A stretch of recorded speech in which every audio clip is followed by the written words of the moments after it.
esta aula virtual se viste de gala para recibir a un pastoreño nacido hace 84 años en la parroquia de la Pastora de Valencia, una parroquia de tradición de la cual me honro ser parte, ser pastoreño con todo el orgullo y con todo el amor.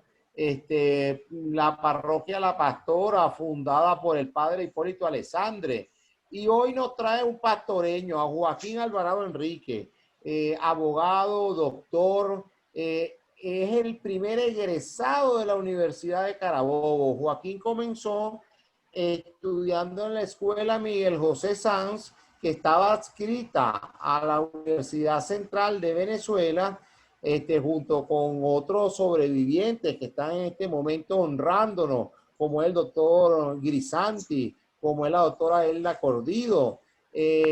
Joaquín ingresa a la antigua Universidad de Valencia, allí ellos veían sus clases, y cuando se transforma por el decreto 100 de la Junta de Gobierno de Universidad de Carabobo, Joaquín es el primero en ser llamado, por eso se le llama con toda justicia el primer egresado de la Universidad de Carabobo. Para nosotros es un honor tenerlo acá. Joaquín fue nuestro decano de la facultad, después fue secretario de la Universidad de Carabobo y después fue vicerrector académico de la universidad. Joaquín es un hombre de aquilatados méritos, no solamente en lo profesional, sino en lo humano, en lo cristiano, un hombre de una trayectoria intachable para todos nosotros. Es un talismán que tenemos presente entre nosotros, es la simbiosis con toda la historia de nuestra universidad, al igual que el doctor Aníbal Rueda, que fue el primer egresado de los posgrados, el primer doctor de la Universidad de Carabobo, es el doctor Aníbal Rueda. Para nosotros es verdaderamente un motivo de orgullo tenerlo acá, catedrático del derecho romano, una dilatada experiencia en el derecho romano, porque no solo lo estudió, sino que lo vivió también en Roma. Y hablar con Joaquín de esos momentos en los cuales cuando le tocó estudiar en Roma, cuando encontró el digesto, cuando encontró las institutas, cuando comenzó en aquel foro romano, que es una cosa increíble. En Roma tiene 4 millones de monumentos entre las estatuas y los inmuebles. Roma no es solo el Vaticano, no es solo el Coliseo. Roma constituye muchísimas manifestaciones culturales y que el derecho nos han sostenido a lo largo de toda esta historia de 2000 años. Acompañado por el joven Miguel Araya, un muchacho de 26 años, formado en la Iglesia Católica, abogado y que está cursando su especialidad en gerencia pública en este momento, que es un estudioso de la historia, del arte, de la filosofía, del romano. Nos van a disertar hoy sobre Roma habla desde sus instituciones. Roma tiene mucho que hablar para que nosotros no sigamos repitiendo la historia, porque estamos condenados, pareciera condenados a repetirla y a padecerla. Como dice la consejera, doy la bienvenida a los directores que veo conectados en este momento, a los profesores que veo conectados en este momento, a nuestros alumnos que están conectados, a los aspirantes del curso introductorio que se encuentran conectados. Y quiero mandarle un abrazo desde acá de Venezuela a alguien muy especial, a mi hermano Joaquín Rafael Alvarado Chacón, hijo de nuestro querido Joaquín, profesor de nuestra facultad, un hombre de mi cariño, de verdad, que compartió conmigo los inicios de esta carrera universitaria, el cual siempre he recordado. Y fíjate, Joaquín Rafael, que en el momento en que estaba montando la Virgen del Valle me recordé de ti y te encontré hoy aquí en el aula virtual. Es un honor tenerte aquí. Un gran saludo a todos los tuyos, a tus hijas y espero que algún día nos reencontremos en esta vida que de verdad nos necesita en esta Venezuela.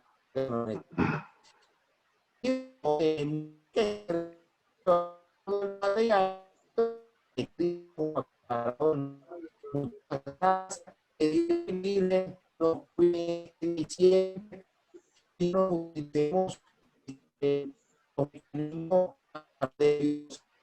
importante que nos protejamos la pandemia y bueno, tenemos que cuidarnos mucho y bueno, dejo un uso de la palabra a nuestro hospedador, el cual como siempre agradecido por su diligencia y por su enorme espíritu universitario. Profesor Herrera, adelante. Muchísimas gracias, decano. Bueno, a continuación, los profesores Miguel Anaya y el profesor Joaquín Alvarado van a iniciar su conferencia. Adelante, profesor Anaya. Buenas tardes a todos los que me están escuchando hoy. Un especial saludo al decano, profesor David Ruthman, a los demás directores, profesores y estudiantes que integran la familia de la Facultad de Ciencias Jurídicas y Políticas.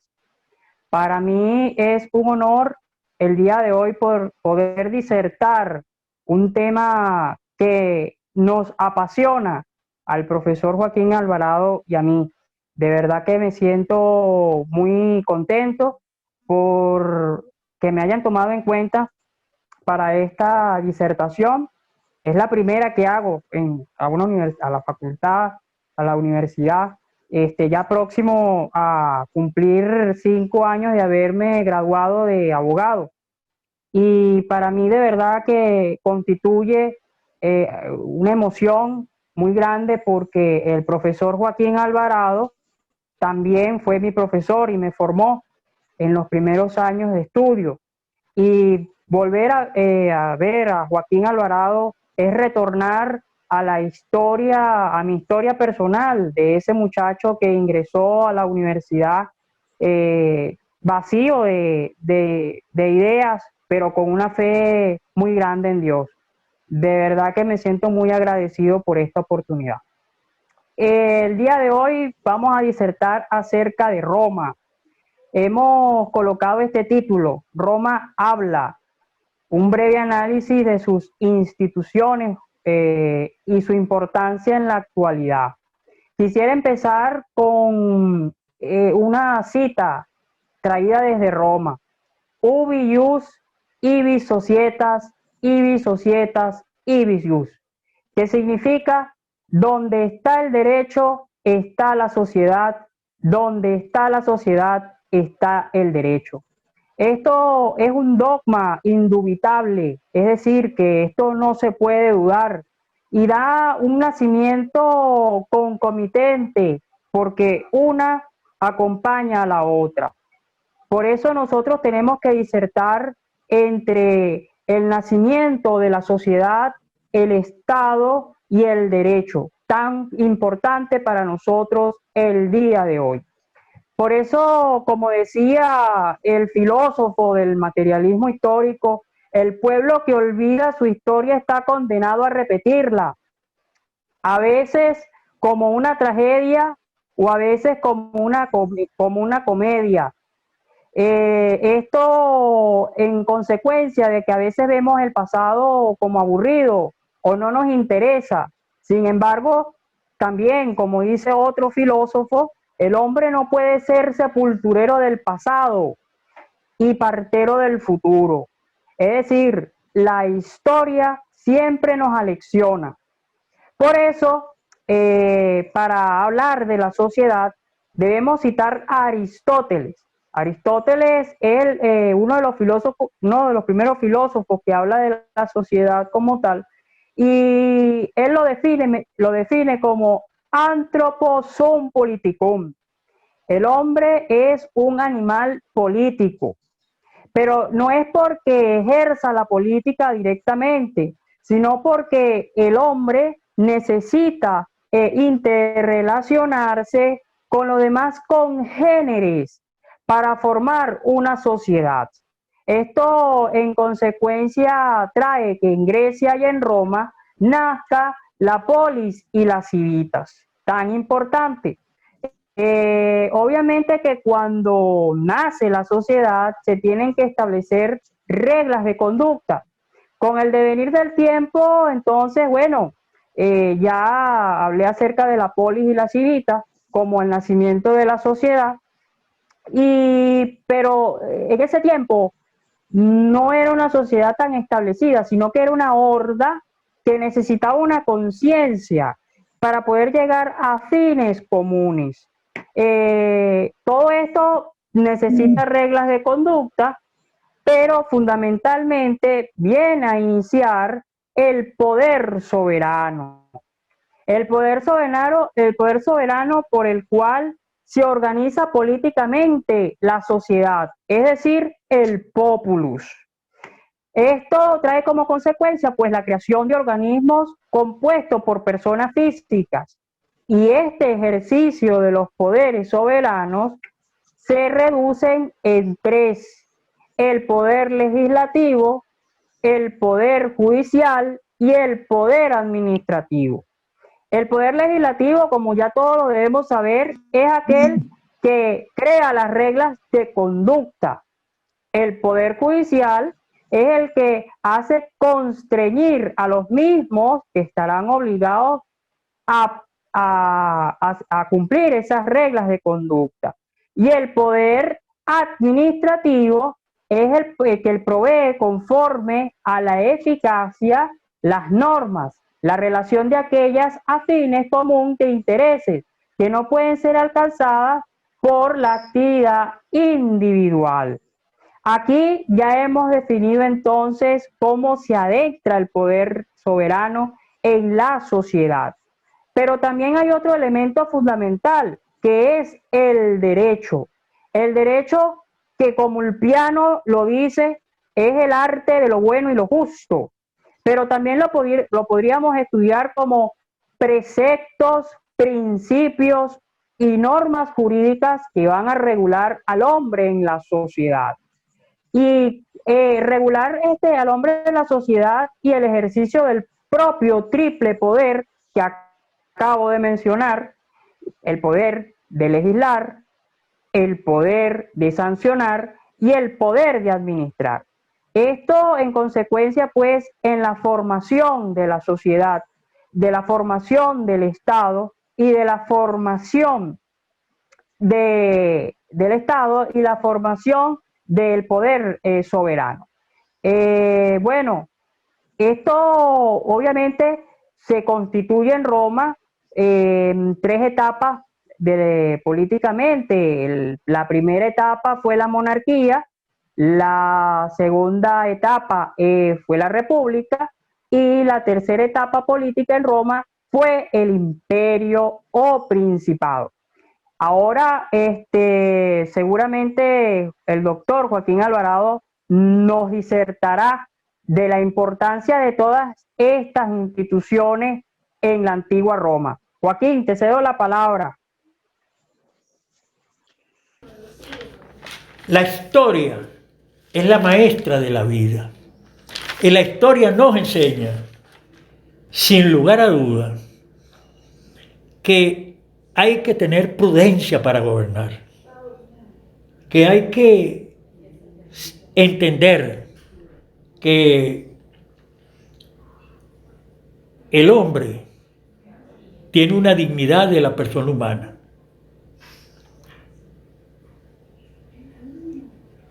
El reinado en Roma terminó en el año 500 y después apareció la cívita, o sea, la ciudad-estado, la república, que duró hasta el 27 antes de Jesucristo, cuando en Roma hubo crisis, una lucha entre enfrentamiento entre patricios y plebeyos, una crisis muy dura, fuerte, porque cuando se tiene poder hay que tener la suficiente humildad para entender que uno no la sabe toda. Los patricios, cada vez que tenían que darle un acceso a los plebeyos, le inventaban una magistratura. Cada vez que ocurría esto.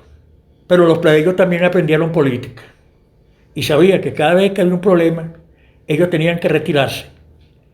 Se retiraban porque iban a conseguir lo que no habían conseguido por los sistemas democráticos. Y eso lo entendió Octavio. Roma se vio envuelta en una guerra civil, pero fuerte, fuerte. Tuvieron que nombrar un primer triunvirato, Julio César, que era un general romano, era el que presidía ese triunvirato, César. Y para que calmara la situación en Roma. Pero, como dice la historia,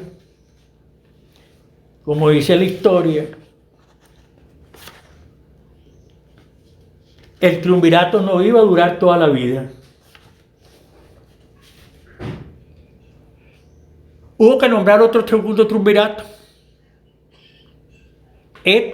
Más importante porque eran jóvenes. Marco Antonio,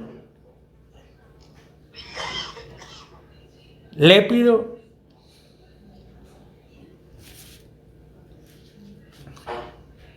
que eran buenos, y Octavio, que también eran buenos, jóvenes.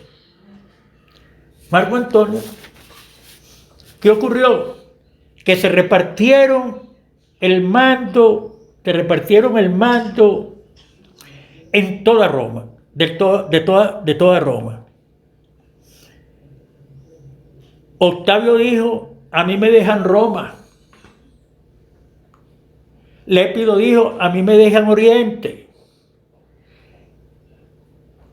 Y Marco Antonio dijo, a mí me dejan Egipto. Marco Antonio se la pasó en Egipto al lado de Cleopatra. Y los otros dos triunviros, entre ellos Octavio, se dedicó a ir creando una base para que ese triunvirato desapareciera y él quedara como único gobernante en Roma. Y así fue. Marco Antonio, bien tratado por la Cleopatra, que dicen que era muy bonita, se olvidó de que a quién representaba, y ese esperó Octavio para derrotarlo. Lépido se entregó rapidito, y cuando llegó Octavio, eliminado Marco Antonio, Octavio no hizo uso del poder. Sino que él comenzó, cualquier semejanza es pura coincidencia. Le fueron dando títulos y honores, y él se fue recibiendo los títulos y los honores. Repito, cualquier semejanza aquí en el futuro es pura coincidencia. Hasta que llegó un momento, él nunca se dejó llamar emperador, nunca. Él se hizo llamar príncipe, que princeps en latín significa el primer ciudadano, pero tenía el poder en la mano. Aquí comenzó el principado. Duró como 200 años, hasta que los que sucedieron dijeron, nosotros somos emperadores, que es otro término, porque el término emperador, imperator, imperator en el argot de los romanos era general vencedor Harván vencido, y princeps era el primer ciudadano. Princeps, ese era el primer ciudadano. Duró hasta el año 1453, cuando los turcos toman a Constantinopla. Desaparece del mapa el Imperio Romano. Ya para aquel momento había el Imperio Romano de Oriente y el Imperio Romano de Occidente. En Oriente se dedicaron al estudio del derecho romano, del derecho civil de Roma, porque las dos academias, por decir, o las dos facultades de derecho, para darle un nombre moderno, que existían, una estaba en Berito, que es la actual Beirut, y otra estaba en Constantinopla, que hoy es la actual Ankara. Pero los romanos nos dejaron una obra jurídica extraordinaria. Los romanos nos dejaron una serie de manifestaciones del derecho que hoy nosotros podemos decirle que es el derecho civil, el derecho penal, el derecho administrativo, el derecho constitucional, etcétera, etcétera. Nosotros en este mundo, yo no diría en el tercer mundo, porque igual fue en Europa, mucho primero que nosotros. Se estudiaba como derecho romano nada más el derecho civil, y los otros derechos no se estudiaban. Yo quiero decir aquí que cuando a mí me tocó estudiar derecho romano, que tuve que estudiar derecho penal y derecho administrativo, claro, el derecho administrativo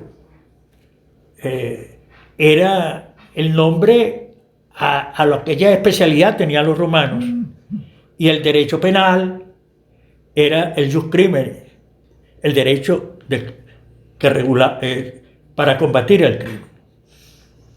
El derecho penal romano partió. Hay algunos penalistas que dicen que los romanos fueron gigantes en el derecho civil, pero pigmeos en el derecho penal. Bueno, hay que montarse a estudiar el derecho penal para saber que el primer principio del derecho penal era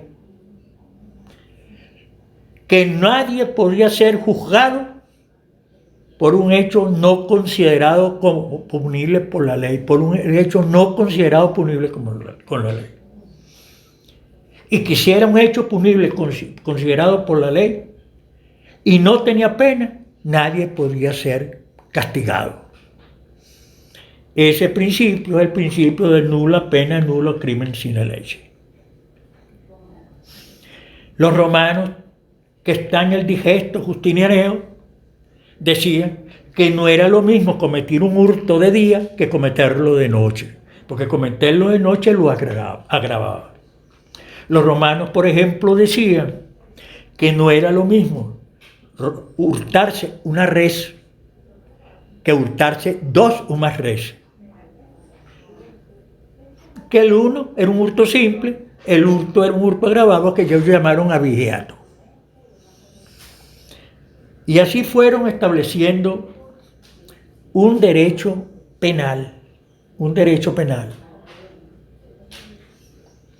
desconocido para muchos en este mundo moderno, imbuido pues por la idea de que los romanos no le dieron importancia al derecho penal. Sí se la dieron. Ellos decían, no es lo mismo insultar a un cónsul que insultar a un hombre cualquiera.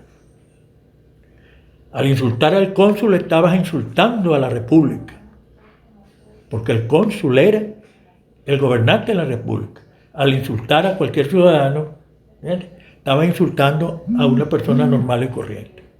En uno estabas insultando a todo un pueblo, en el otro estabas insultando a una sola persona.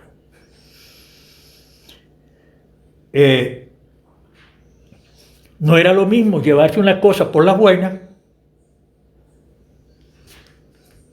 diría un penalista, que llevársela por las malas, o sea, por la fuerza. Vale decir, llevársela, el hurto con violencia se llama robo. Yo siempre me acuerdo que un profesor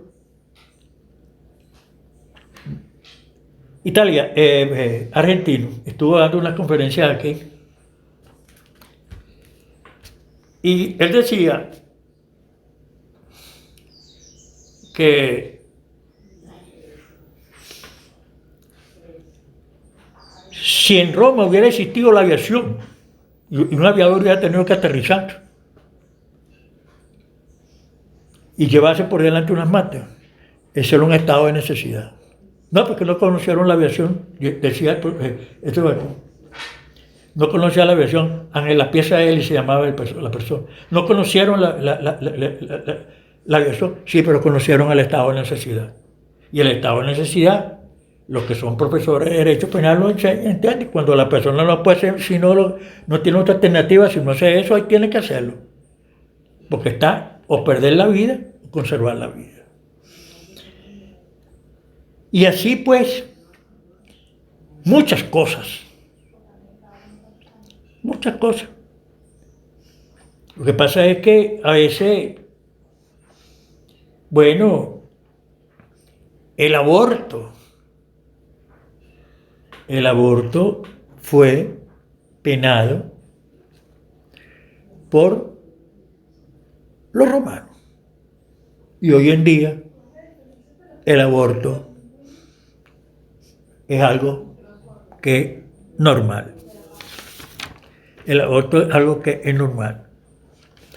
Yo le decía esta mañana a mis jóvenes alumnos, que estaba hablando conmigo, que revisando el cálculo de la concepción, esto va para los civilistas, nosotros hablamos como un descubrimiento científico moderno. El artículo 213 del Código Civil, el cálculo de la concepción. Ahora, aquí tenemos algo que demuestra todo lo contrario, que esto no fue un invento moderno, que esto fue una aseveración de los antiguos. Y voy a ir para allá. Por ejemplo, Hipócrates y Pitágoras hablan de 7 a 10 meses. De 7 a 10 meses puede venir el nacimiento. En la ley de las 12 tablas se copian lo de Hipócrates y Pitágoras. Todo el mundo cree que Pitágoras también Pitágoras también sabía de medicina, entre paréntesis, además de ser físico. En la ley de las 12 tablas lo repite.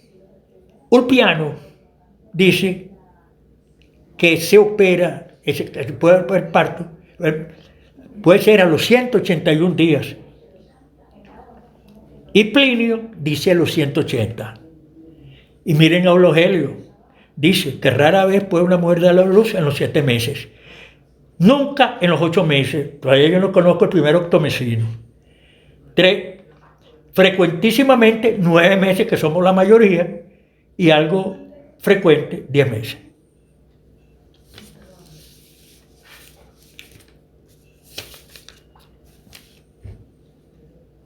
El derecho administrativo. En el derecho administrativo, que ojalá podamos hacer un curso sobre derecho penal y derecho administrativo romano. El derecho administrativo es impresionante. Primero, regula la administración en Roma. En segundo lugar, establece quiénes son sujetos y destinatarios del acto administrativo.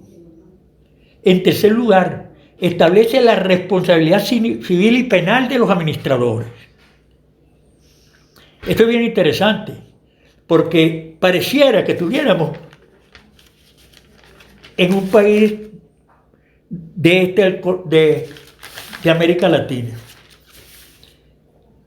El que recibe un regalito por resolver una gestión, el que no la recibe ni sino que le exige, el que se retarda en resolver la decisión, ese está incurriendo en un ilícito administrativo para los romanos.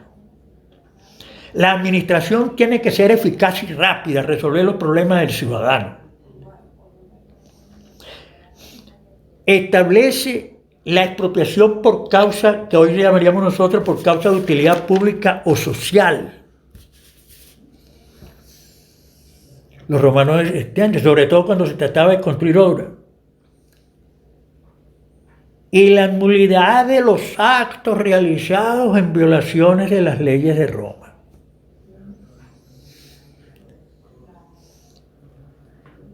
Esto por lo que respecta al derecho administrativo.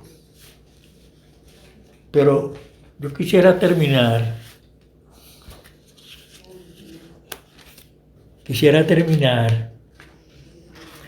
con unas modificaciones que hizo Diocleciano. Diocleciano fue el primer emperador y yo creo que la primera autoridad en el mundo que, por ejemplo, fijó los salarios, distinguiendo si incluía la manutención para cada clase de trabajadores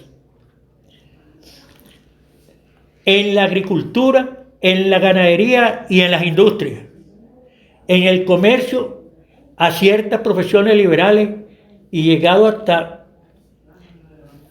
los oficios domésticos. Eso lo hizo Diocleciano, que con los cristianos se portó muy mal, evidentemente. Bueno, y Diocleciano, y que no lo oiga el gobierno, Diocleciano estableció los impuestos agrícolas, el impuesto militar y el impuesto al comercio. Y reguló los precios. Y dijo, todo el mundo tiene que estar asesorado, todo el mundo tiene que estar asociado. Como ustedes, desarrolló la industria privada, que parece mentira, desarrolló la industria privada, y eso lo hizo un hombre que no había ido a una universidad. Y cuando uno ve los emperadores, bueno, Constantino hizo algo que a mí no me gustó, que era hacer el cristianismo la religión oficial del imperio. No me gustó mucho, porque el cristianismo es por naturaleza ajeno a eso. Reconoce lo que tiene que reconocer, lo bueno que tiene que reconocer y condenar lo malo que tiene que condenar. Constantino, por ejemplo, fue el primer emperador que estableció un sistema de servicio secreto. Fue Constantino. Que hoy en día existe en todas partes. Bueno, con esto pues, yo he querido abarcar algunas cosas que se vienen a nuestro cerebro.